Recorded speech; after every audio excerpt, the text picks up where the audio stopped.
President Akuffo has justified the burning of excavators and other mining equipment used in illegal mining, popularly known as galamsey, and asked those who think the act is illegal to seek legal redress. The president made the observation when he cut the sword for the construction of a $55 million law village for the Ghana Law School here in Accra. I know there are some who believe that the ongoing exercise of bringing our water bodies and forest zones of powerful equipment and machinery is unlawful, and in some cases harsh.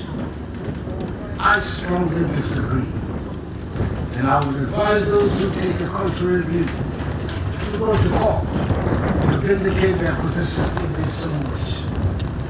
That is what the rule of law is all about.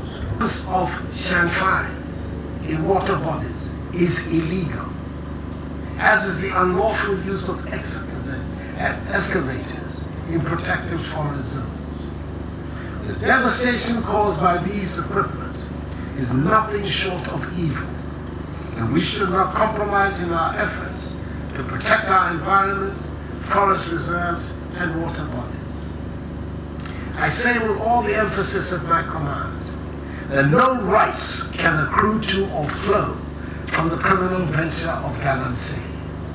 The equipment, which is being used for an illegal or criminal purpose, cannot confer on the owner or any other person any rights whatsoever.